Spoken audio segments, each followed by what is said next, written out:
Good afternoon, everyone. If you can just give us a couple more moments, we're just waiting for some stragglers to log on. Thank you.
Good afternoon, everybody, and welcome to the first in our series of virtual club forums for 2020.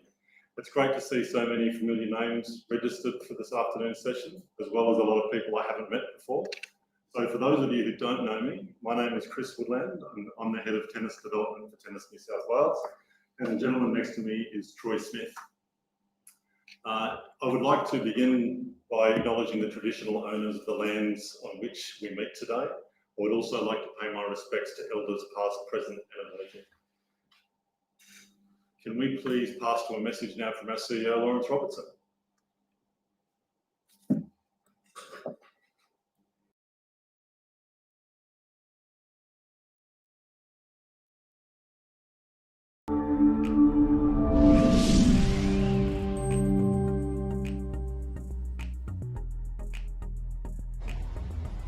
Hi everybody, and welcome to our 2020 Club Forums. And obviously this year we're coming to you online. We're usually out and about and meeting you in person, and I know many of us are missing that opportunity to do so.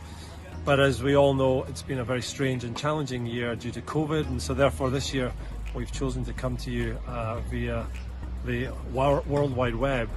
But of course COVID has provided its challenges, but I do want to say thank you on behalf of everybody connected with Tennis New South Wales for the way in which you have adapted and worked hard to get us to this point, and now it seems like we're coming out the other side of it.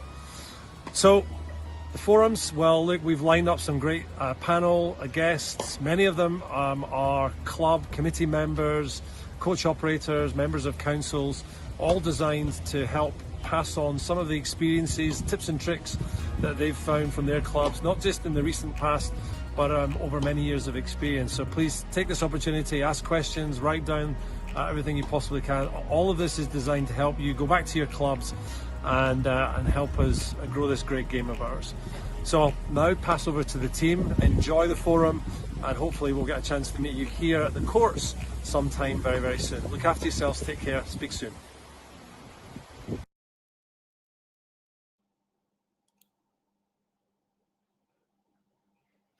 Okay, thank you, Lawrence. Before we get started, just a little bit of housekeeping. This time you don't have to make sure you're on mute. We're using a different platform today. So what's different about that is that you can see and hear us. Well, I think you can hear and see us, but we can't hear and see you. So if you would like to participate, and we'd love you to participate, you need to send any questions or comments you have to us to the following number. So grab a pen, please. It's 0478 122 677. So if you can send through any questions or comments to that number, we'll try and answer them along the way. Or if you only have access to email, you can send some questions to membership@tennisnewsouthwales.com.au. So our intent is to get through as many of those as we can today. If we can't get through to your individual question, then what we will do is we will forward answers back to you afterwards. So another couple of bits and pieces we need to address before we get into the crux of this matter, the Tennis New South Wales Insights. We've got some important organisational updates. I think we've done that one. So coming up on the 24th of November is the 2020 New South Wales, Tennis New South Wales AGM. And it's going to be a little bit different this year, as everything's been different this year. So due to COVID-19 and social distancing requirements, our AGM will be conducted as a hybrid meeting. So a hybrid AGM shares the characteristics of both a traditional and a virtual meeting. So a limited number of members, I think approximately 80, will be able to attend in person, with the rest requiring to attend online. So we have partnered with Link Market Services to deliver the AGM and work with them on building a microsite. Now that microsite is accessible via the Tennis New South Wales website, which has all the information that you require to participate in the AGM. So we encourage members to participate online, particularly regionally. This is an opportunity that many of you have not had before with the tyranny of distance. This time there's nothing stopping you from participating in the AGM and casting your vote. So perhaps even consider hosting your committee meeting on the same night. So again, with the hybrid format, the voting is a little bit different this year as well. So if you are visiting on site, you're attending the physical venue, you can vote the same way as you have in previous years. Online voting will be open on the night only.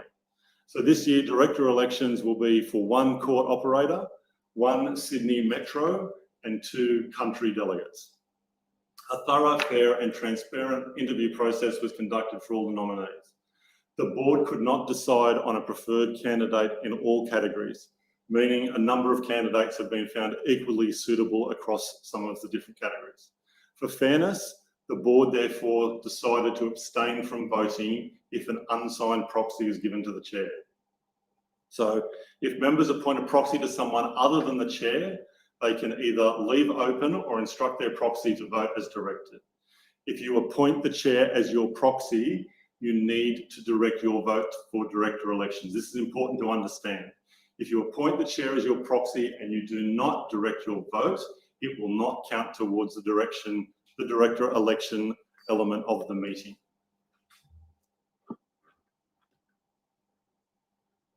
I've just got one more update to give before we get into the final details of the workshop today. So regarding child safety, again, our vision is that all children and young people are entitled to enjoy tennis in all its form in a safe and welcoming environment.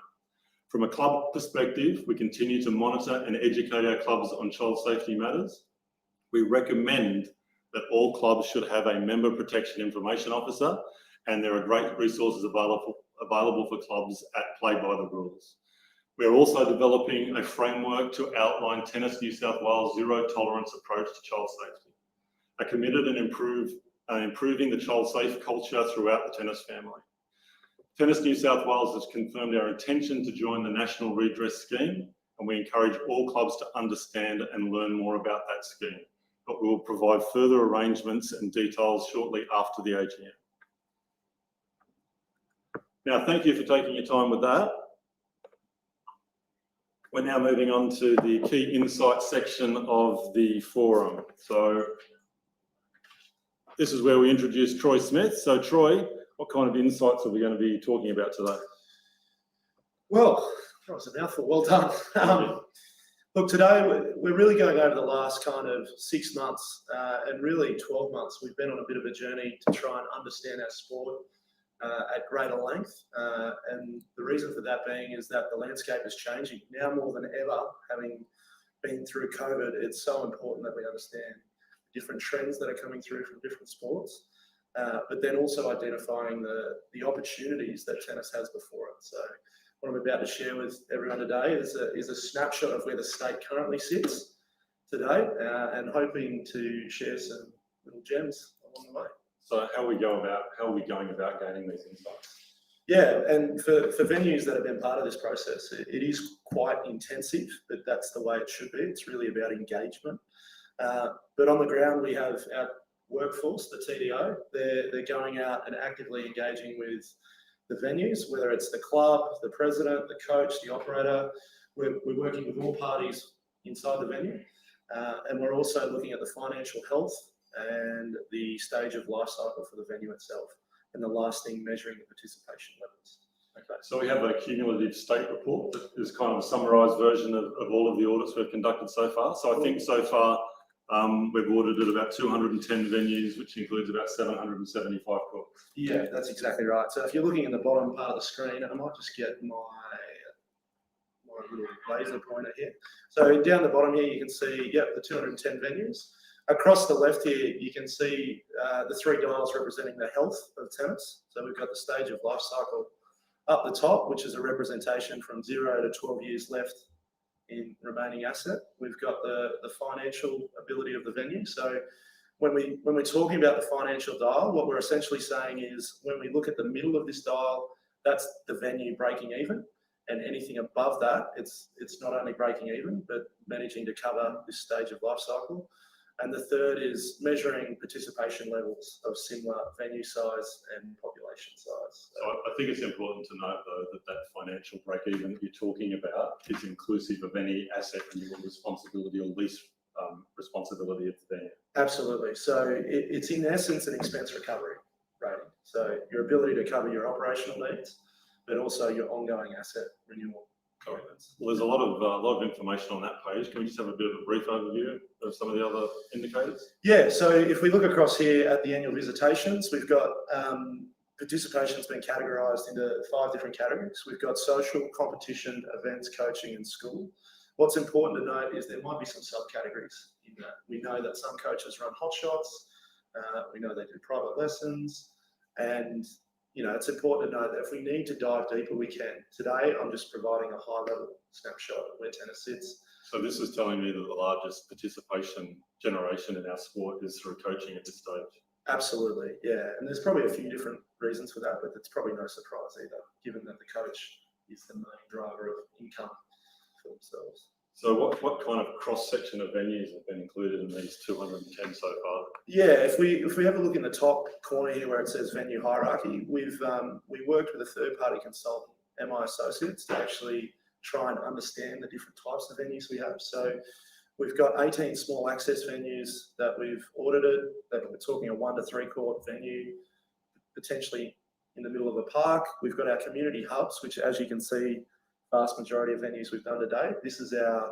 traditional, might be 3 to 9 courts, traditionally a volunteer-run management model, and really we see a prominent amount of them in country New South Wales. When we talk about a full service community, we're talking about those venues that have the ability to generate a full-time income, whether it's to a commercial operator or potentially just a full-time coach.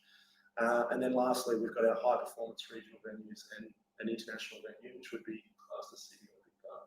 So what's the kind of metro regional split in these venues that have been audited so far? Across the board, we've done a pretty decent split. We're probably 60-40 at the moment from regional to metro. What's important to note, though, we've got another 200 venues in the pipeline currently. So by this time at the end of the year, we should have close to 70% of the state audited, which is really exciting. Okay. Well, look, obviously there's a lot of information crammed into that sheet, and it can potentially be a little bit confusing when you're looking at it for the first time. Can we kind of get under the hood a little bit and have a look at some of the individual indicators? Yeah, absolutely. Let me take that off. So I think really important to note, and we've already addressed it in the earlier slide.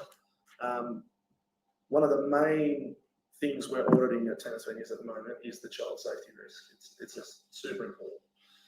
And as you can see here, we've got 17 in the high risk, we've got 74 in the moderate, and we've got 18 that are at the low.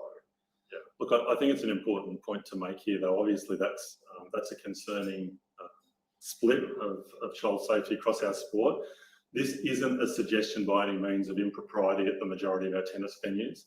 It's an indication of potential risk due to lack of best practice processes. So any of you online that are affiliates realise that to be able to be an affiliate of Tennis New South Wales, you need a Working with Children check. That's the minimum requirement for affiliation. However, when we do these audits, we use a higher standard of best practice of what child safety might look like. So what are those indicators that we use to determine this? Yeah, it's a really good point, Chris, because we believe that all venues are trying their best to be child safe. However, it's a very complex issue, and for us as a state, we're trying to really pave the way forward. So as you can see here, we've got 5 parameters that we would deem as best practice. One is the adoption of a child safety plan. 2, all committee members have working with children check, no surprise there. A member protection information officer, and as a state, we're going to do more to promote how you get involved and implement an information officer. All coaches to be a member of Tennis Australia, and 5 to have adopted the Tennis Australia member protection policy. Okay, so we talked a little bit earlier about the goal of the organisation from our child safety perspective. How do we actually implement that in the field? We have this information in front of us. What do we do from a field team perspective? Yeah, so I think it's one thing to actually identify a problem, but we've also got to provide a solution. So really, our job here is to identify a risk at a venue. Potentially, a venue might have 4 of those 5 risks already catered for, and that's fine. But then what we're trying to do is to build an action item into a report, and then finally provide the relevant resources. So, as I said, child safety is a very complex issue, and I think what we would like to see as a company is this isn't just some set and forget. This is something that will evolve and we'll constantly work on, and that's why we're putting together a bit of a club resource kit around how to address that sort of issue. Yeah, well, obviously it's difficult for our field team to actually be able to activate child safety at a venue, but if we identify what the issues are, we report it to the relevant party, which is the club generally, or if we're doing a council report to council, and then provide those resources around them as to how to address the risk. Absolutely. And I think I just want to address one thing before we move on. It's really important that this is something that some people have kind of gone, this is complex. I don't want councils knowing that we've got a child safe risk of high, etc. I think having worked with a vast majority of government across the state at the moment, no one wants to just put this away. Government wants to work with local clubs and they want to help local clubs. No one's getting shut down because they have a child safety risk here. What we want to see is a clear line of process all the way from state, local government through to the venue. So I'm feeling very good about the way we're approaching this. But clubs should not be scared by these numbers. It's just an opportunity. All right. Thanks, mate. What else are we looking at? What's the next deep dive? Yeah, so I think across the board, from when I used to play tennis as a young boy to now, I think what we can say is tennis has changed. We've got different management models across the board. At the moment, we've managed to slice this up into 5 different areas. As you can see, we've had 9 commercial operators. These are full-time commercial businesses, direct leases with council or private entities, and they are running a 24/7 tennis business. When we drop down again, we've got an operator. Really important to note, this is still a professional model, but potentially have a sublease agreement with either a private entity or a local club. We've got 16 of them. We've got a club coach model. This is your traditional club management volunteer model with a coach either having a formal agreement in place or some sort of formal ongoing arrangement. We've got the traditional club model, and we've also got the council model. As you can see here, the vast majority of our management models are sitting in the bottom 3. And there's nothing wrong with that, but it is an insight worth noting. So what does this mean for our sport?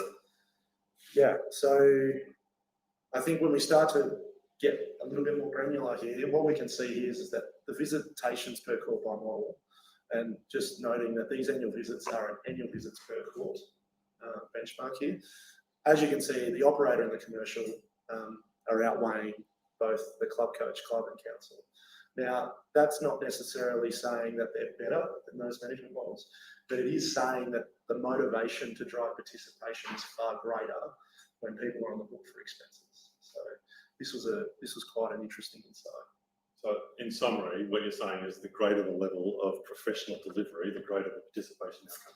Absolutely, but also the greater the financial stress. So it's trying to work that balance out. So does that mean that all of our subcommittees on here should be rushing out and converting all of their facilities to professional operator models? Absolutely not. I think what it's about is understanding the management models in greater detail. So, does a volunteer committee member really want to sign up for $120,000 asset renewal every 2-3 years?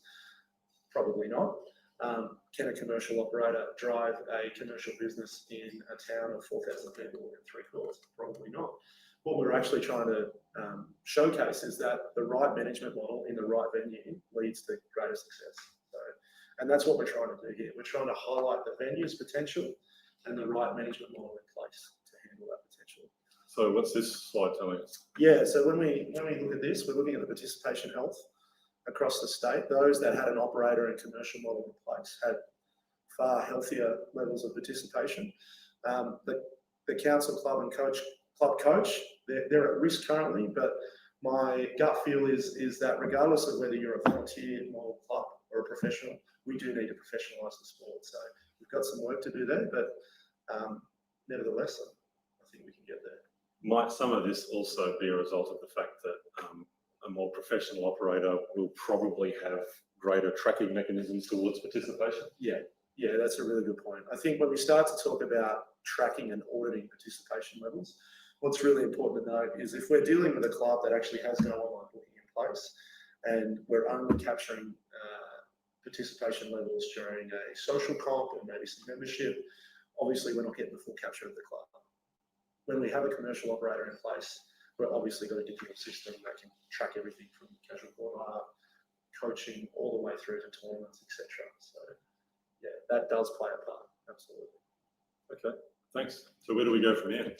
I think really exciting things. We've got a forum on the Wednesday, the 11th of November, and we've actually got some professional guest speakers coming in, my understanding. So my advice to anyone on the back end of this camera is make sure you register for this if you want to get into some more insights in how the professional delivery actually works. And some of this will focus around that integration area of how professional operators and volunteer clubs can come together. Yeah, absolutely. It's about bridging the gap, not separating further. Beautiful. All right. Again, look, I encourage anybody that's got any questions to send them through. We're happy to discuss any of what we've highlighted so far. All right, where are we moving to next? We're gonna touch on marketing now, and I think what's important to note here when we went about trying to engage what a market ready or a marketing ready venue looks like, we really wanted to hone in on two important things, like where's the cornerstone of marketing sits. And for us, it sits one in social media, and two in having a formalised marketing plan. So yeah. So what are these graphs actually indicating to us? Yeah, so when we're talking about the social media tab, we're talking about a venue that has either Instagram, Facebook, maybe Twitter, but really Instagram and Facebook are the major drivers in social media. But we're not just talking about a social media platform that's just sat there for 12 months and hasn't been updated. These are social media sites that have ongoing engagement. So minimum of two to three posts every month. So as you can see there, over half the state don't even have that in place, which is just an opportunity for us. And then the second piece, when we talk about marketing, we're talking about a venue with some sort of formal documentation. Now, without that formal documentation, what we're suggesting is, what's the point of the social media? You can't have the tool without a plan. So having these two together is why we put this up as a cornerstone insight. So this is a direct response to a binary yes, no answer. So we're saying that 76% of venues in New South Wales don't have a marketing plan. Yeah. And we're saying that 55% of venues in New South Wales don't have social media or current to active social media accounts. Correct. Yeah. So if I'm sitting out there in clubland, why should I develop a marketing plan? Why do I need social media? Yeah, well, let's have a look at the insights on that. When we don't have a marketing plan or a social media platform in place, as you can see here, financially, venues are showing up as critical and the participation levels are low, versus when we do have these in place, the participation levels are obviously higher. And financially, I think, always believe in being planned allows you for success. So participation levels should drive financial up in simplicity. So all other indicators being exactly the same, by a venue having a marketing plan and a social media platform increases the participation that dramatically. Yeah, significantly. Participation over 5 times and financially over 3. So this is a really important one for us, and it's one we'll be striving to help venues understand a little bit better. We know marketing, we know clubs have an appetite for marketing. It's just breaking it down and working on it piece by piece. So this will be a real insight that we want to action over the next few months. Wow, that's a significant difference, isn't it? Yeah, absolutely. So how do we help? The first thing is let's sign up for a forum. I think, breaking down marketing, I must say it can be complex, but what we really want to do is make it simple. So we've obviously got a forum that's going to concentrate on a how-to guide in local marketing, Which is this Friday. at the 13th of November, 12:30. And then the next piece is leveraging social media. So if clubs have an appetite for that, then I strongly suggest that that's one that they get to. And again, there'll be some case studies and some guest panels from these. Yeah, absolutely. And where we can, we want peer-to-peer review on this. So we'll always drag in an expert where we can. Now, obviously, we've been through a couple of these. All of these forums are listed on our website, so we would encourage you to engage and attend as many of them as you can. Yep. Good. Next piece. All right, wow, there's a lot going on this screen.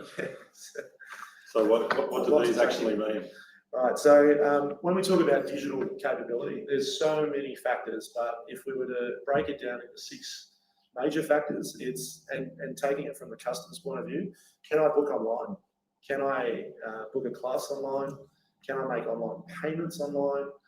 Can I actually find where I can make them? So that's where we talk about the website. Obviously, the social media posts can also drive some digital online traffic. And then the last piece there, Google My Business account, which may be a little bit unknown to some people, but if tennis venues can't be found on Google, then most likely you're just not going to be found. So a bit worrisome there that we've got 73% of our venues that aren't actually even listed on Google My Business. So makes it quite hard for customers to find the tennis venue. So again, this is similar to the previous one, where this is actually a measurement of how many venues have online booking. 71% don't have, 81% don't have program booking online. Yep. 68% don't have online payment portals. When we say website, we're talking about a website at the front. It's like that is the front store of your tennis club. That's what traditionally most people look for as a website online. Yeah, and again, you mentioned the Google My Business account, which is a free service from Google. Yeah, absolutely. We've got a how-to guide, which we're starting to break that down, but that's free and it's the biggest search engine in the world. So we really want our venues to start getting involved in that. So this page represents a summary of what? Yeah, so right now, stage of life cycle, financial and participation levels. We've also got the overall VSR rating. What's important to note, I must just to explain this, this is a summary of these 3. So it's a representation of 33% of these 3 levels. When none of these digital capability binaries have been ticked on, as you can see here, financially, we're critical, our participation levels are critical, and our overall VSR is sitting at 22%. So to be clear, that means that this is representation of all of the cross-section of venues in New South Wales, no matter where they are, yes, whatever operating model they have.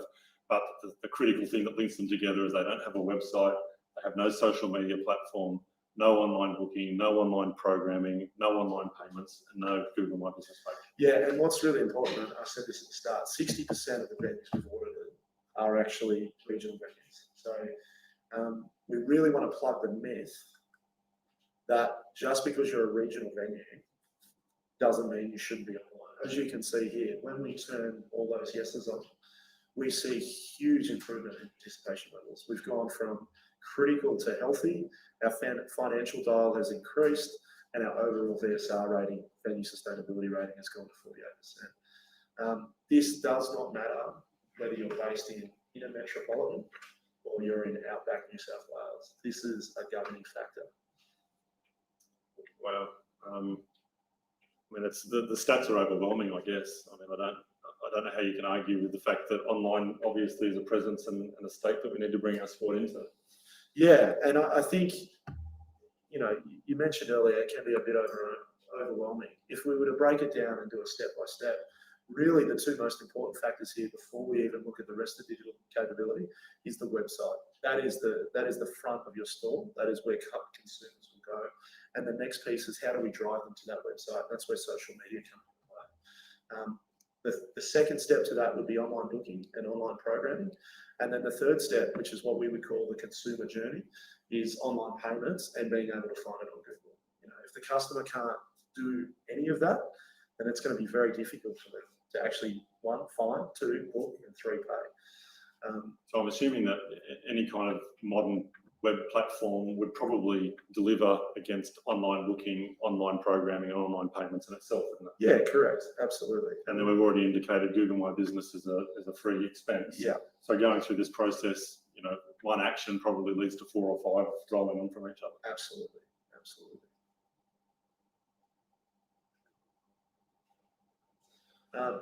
What's important to note here, during COVID, we've had quite an interesting journey. And I think for a while there, we thought our sport was going to be in real peril during COVID. But and what's important to note, this is only data out of ClubSpark. There's obviously 4 or 5 different digital providers there, but as you can see. Sorry, ClubSpark? ClubSpark is the Tennis Australia delivery program for either a website or an online booking platform. So obviously we have that free service available, and it's something that our TDOs are equipped to help venues get involved in. But when I talk about this, I am only talking about ClubSpark data. We've also got other providers like SportLogic, Tennis Biz, InTrack. These are all other online businesses as well. But as 2 major key insights, we've had over 10,000 new casual court hires engaged with ClubSpark or the court booking. So sorry, this isn't actual court hire bookings. This is new individuals to tennis that we haven't actually had a record on. Correct. 10,000 new customers that are now part of the tennis network. And then when we look at the revenue increase, over 205% in online booking revenue compared to previous years. So these are major insights, and they're great opportunity insights. And I would encourage anyone that wants to get around this to actually ensure that they get to this next forum. I think marketing and digital readiness is so important for a venue. It keeps coming up in our insights over and over again. So I think one of the important things to understand in this space, and Shem Greve, one of our TDOs, will be running this session with some stakeholders a little bit later on the week, next Monday. So can you be too small to warrant digital presence and a website and an online booking program? Absolutely not. I think when we look at cafes now, and there's cafes everywhere in the country, they're all going online. So it makes no sense that even if you are a 1 to 2 court venue in the middle of a regional town, why you wouldn't get involved in this. It is so important. You never know who you're missing out on. That's the point. So by opening our doors to the online community, we're just opening our potential for new customers. So what if I'm a club somewhere in a reasonably large regional town, and we've got a large footprint of courts, and I have a coach that operates and runs some programming there, runs coaching classes, maybe even a full-time capacity and operator perspective. Do we have a solution for that? At the moment, the Tennis Australia solution is geared towards the club. So that's really important to note. I know they're making strides to include separating and integrating coach data. We do have solutions from other providers. And as you can see here at this forum, we won't be just talking about Tennis Australia product. We're going to be talking about some other online booking providers. And yes, they have the capability to do that. And we would encourage that. If you have a coach in place with an online booking system and you have a club that wants to get involved, absolutely. Let's try and bring them together and try and see if we can get a solution for all. So whether we have 10 court bookings a week or 1,000 court bookings a week, there's an opportunity there to be able to find a digital solution. Absolutely, yeah, absolutely. Okay. Sorry, do we have any questions? How do I read that? Yeah, that's quite a... Is it possible to access the statewide information as well as your own club's information? Is that Chris Lees from Gosford? G'day, Chris. How are you? I'm assuming that's Chris Lees for Gosford. I would have thought we'd probably done an audit for Gosford, which, yes, you would be able to have access to, and we could probably provide you with some of the insights to the statewide report. But the best way to organise that is to reach out to your local TDO or RTM to be able to do that for you. But we're heading on to this now. This is what a club version report of this looks like, and we'll talk to this in a moment. is Club Spark free for affiliates, Troy? It is free. There is some costs around the ongoing maintenance of Club Spark. My understanding it's around $30 a month and maybe a 3% surcharge, but it is free. So Tennis Australia is rolling that out. We are looking at whether you can sign up for just hardware only. That's obviously quite intensive. We're talking about automatic gates, etc. I'm really happy to say though there is an online version of Club Spark, and that is free for affiliates. Yes. So just to be clear, the progression of Club Spark base level looks like what? Just an online booking. So you would have a website in place which is set up for you from Tennis Club Australia. Spark website? Club Spark website. And then it's just a matter of simply turning on the modules in there, which we also have an online booking component, and we've also got an online programming component, and they're both free to add on. There's no extra cost for having them in place. And there is an option though for some sort of a gate locking system, a hardware system? So, and just to explain that to everyone, there is the ability to include automated gate hardware. So a consumer comes in, they book online, they get a PIN code, and then they can take it to the gate and type the PIN in, away they go. Fully integrated, fully automated, no one needs to be at the tennis centre. There is some costs associated with that. We obviously do have a TA rebate system where we can tap into some grant funding to help a venue out, but we are talking significant costs. I think the least, a minimum as a ballpark figure is probably around the 15K mark, but upwards up to 30K, depending on how many gates you want to wire up. And obviously the team on the ground can help with clubs deciding what the best option is for them. Yeah, absolutely. This is a huge priority for us, and we absolutely want to make sure we can get the clubs with all the information they need. All right. Well, look, we've been through a number of insights, and can you give me some sort of indication of what we do with this? I mean, we're pulling out insights. We've shown a state report, as Chris Lees was talking about. What does this actually mean for clubs in the ground? What does this mean for our field team? Yeah, first and foremost, I think when we start to look at a club dashboard here, and you can see it up on the screen, what we're trying to do first and foremost is point out the opportunities for a venue. With this club in particular, and this is just a sample club, we've obviously used a picture of Colorado, etc., but the data's all mixed up, so don't think we're sharing data. But yeah, we're trying to point out some opportunities here. So if we were looking at the community benefit tab, ideally we drop down in here, we have a look at where the crosses are, and we can start to, for example here, implement a school competition or a TA partnership program.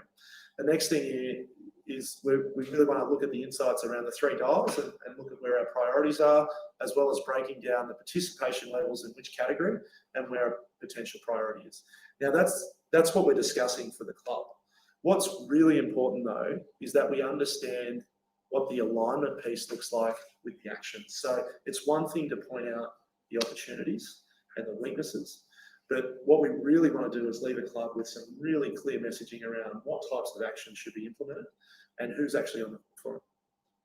So you can see here we've got a few different actions running down the page, and we've got a few different leads on who's involved. Sorry. Can we just go back to the report for a moment and maybe from a club perspective dive a little bit deeper into what some of these actually indicate? So you mentioned there's a court life cycle, a financial rating, and a participation rating. Yep. This club's doing fantastically well, obviously, with the financial and participation rating, and the court life cycle rating is quite strong as well. There's a dial with visitation, so breaking down what percentage of visitations we're looking at. What does the figure to the right look like, that 3+? Yeah, so this is really important. So when we're talking about the 3+ cash on hand, when we look at this graph here, we've got a 0 to 3 year graph, 4 to 6, 7 to 9. What we're actually showcasing to the club is whether or not they've got enough cash to cover this first year. So in the case of Colorado Tennis Club here, we're saying that there's 11K asset renewal that they're on the hook for, and we know, and the club knows, that they have 3 years worth of cash available to cover this figure. And what does the $19,000 figure represent? When we're conducting a court life cycle chart here, we have working with industry best practice leaders, working with Andy Shimatek, our operations manager, we managed to put a dollar figure behind every single thing we want. So whether it's halogen lights, net posts, the court surface, fencing, Everything that we audit comes up with $1 based on how many years is left. So when we're looking at this venue here, there's 6 courts, and we're looking at around 20K a year for the asset renewal. And I can, I think I can zoom in here just to give everyone a better understanding of what that looks like. Yeah, so this 20K here represents what this venue needs to be putting aside year on year out over the next 12 years to be sustainable. Okay, well, that's fantastic. And then over on the right, the participation benchmarking again. Yeah, so as discussed at the start of this, every benchmark across New South Wales is going to look subtly different. We've obviously got a greater benchmark required for a venue that's in a city metro versus a venue in, say, Junee Tennis Club, Riverina. For this venue here, the benchmark's 4,653 annual visits per court, and really promising actual figures sitting there saying that they're almost double what the benchmark should be. So this is a great story, and it's one that we would promote when we go back to the council landscape to say this venue is really hitting the community outcomes that it needs. Okay, so this is the club report, and then the process, which was the next slide that you were showing, was the action plan. So based on the information we gathered from the report, we then work with the clubs to build a plan based on the club's priorities plus the findings together. Exactly, and when we start to touch on those key insights from the state report, this is when we can start to use them. And we know from an accessibility point of view that including a digital presence at events is important. So we're going to adopt this. So adopting Club Spark, we're going to make sure whoever's responsible for this is accountable and it's formalised, and we've got some areas to actually help the club understand what the infrastructure goals are as well. Yeah. Okay, and that then becomes the basis, I guess, of the relationship between Tennis New South Wales and that club. We work together on being able to achieve these outcomes. Yeah, and I think in the past, this is a very different way of working for Tennis New South Wales, and probably for clubs as well. I think we've had quite a reactive relationship. Chris rings me from the Perth Tennis Centre. Chris wants this, Troy provides, but no one really understands why we're doing what we're doing. So this is about getting everyone on the same page and actually thinking more about the forward planning and not just the now and the reaction. So really excited about this process. Do you want to have a go, Troy, at reading some of those questions in the chat? Oh, wow, yeah. Okay. Hi guys, as a local council. In a high growth area, is the general statement of bigger is better rather than the small number of court centres? There's a, sorry, who's that from? Anonymous. Okay, so I'm assuming that's one of our council partners. Look, there's no hard and fast answer to that. Okay, we need to reread the question. Okay, I'll read it out. As a local council in a high growth area, is the general statement of bigger is better rather than small number of court centres? I guess the answer to that is that any area should be built as a hierarchy of facilities that complement what already exists there. Any LGA area in a high growth area, if you have too many high volume, large court centres, then it makes them unsustainable. But by the same token, a number of councils that we deal with are suffering from 30 years of what we used to call Section 94 contributions, which were, let's build 2 courts here and 2 courts here and 2 courts here and 2 courts here. And that makes it very, very difficult from a tennis perspective to be able to leverage those for their best participation outcomes. As Troy mentioned earlier on, the model of having a professional operator will drive greater participation. It's very difficult to attach a professional operator to small court venues. So there needs to be a community mix.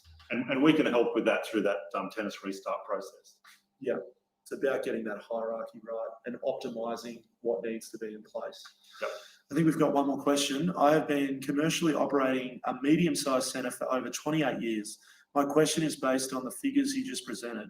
What is Tennis New South Wales doing to overcome challenges we face in gaining government funding? Phenomenal question. All I can say is wait for the next slide. Yeah, no, it's a really important one, and I'm not sure that was Joe. Yeah, Joe. this is why it's so important when we start to talk about alignment with not just Tennis New South Wales and local clubs, but alignment with local government.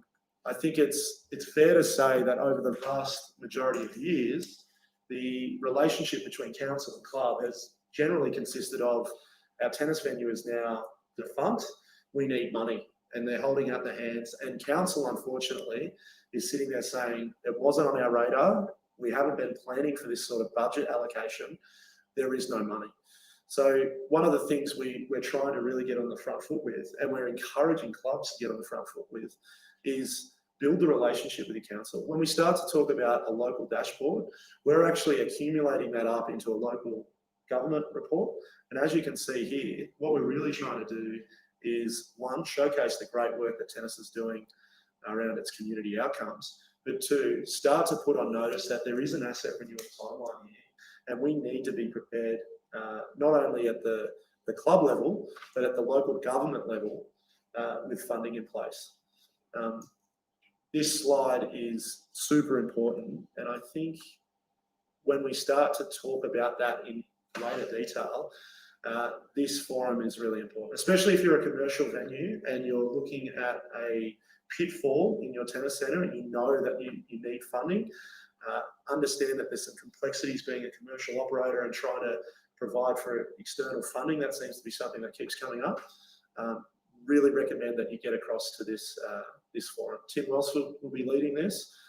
Tim's actually been in charge of 6 local government reports across New South Wales and had various different success stories. Really recommend that you get involved in that one, Joe, if you're keen to understand that. Look, and I'd encourage everybody to be involved in this forum in particular. There's no secret that it's somewhat controversial with Tennis New South Wales having the relationship we do with local government and these reports, but the experience and the benefit to tennis by far has been benefiting our sport. It certainly hasn't resulted in anybody not able to renew their facility. It hasn't resulted in anybody being on the hook for any greater costs as an operator or as a club. It's actually helped local government understand tennis with a different lens, that we are a different animal to other sports, that historically the local government is quite comfortable with subsidising and supporting other sports, and also quite comfortable with tennis having to be responsible for the sole asset renewal of the venues. And we've had a number of successful case studies, and Tim will start to talk about a couple of those. We've managed to flip that understanding from a local government perspective. So again, I would encourage everybody to make themselves available for that forum.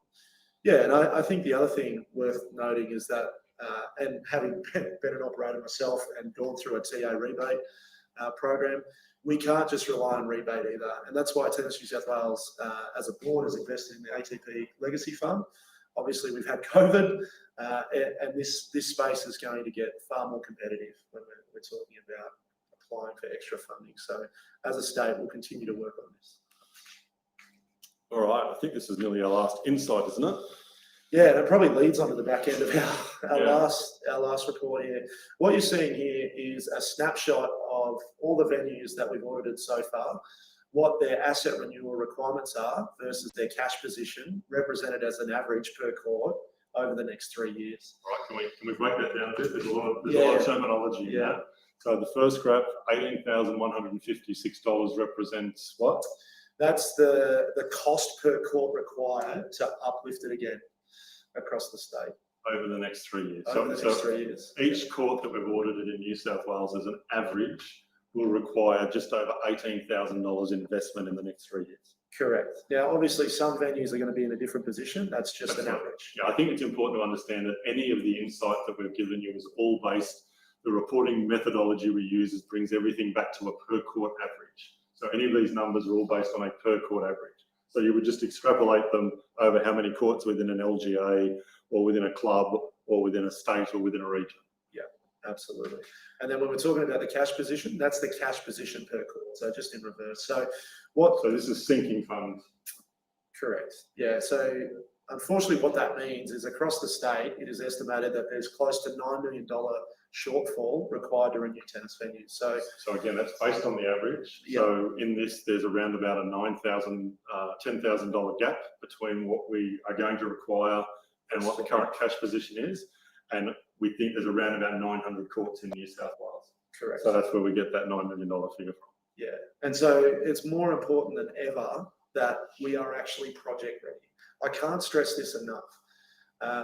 We used to be able to walk into council chambers and say, we've got a problem. We need to fix this. And we used to be able to have a beer with the local person who's representing council. And we used to be able to secure an investment. That process is dying quicker than anything, especially after COVID. So what we really need to ensure is that venues are project ready. They have the formalised documentation in place. Another insight that our infrastructure team have provided us is that there is currently a 90-year backlog in council asset maintenance. So that doesn't mean that council's not spending money, just means that there has to be a priority list. So I guess the insight here is that our sport is going to be heavily reliant on some sort of a third-party support to be able to meet our asset renewal requirements moving forward. Absolutely. We cannot do this on our own. We need to be prepared.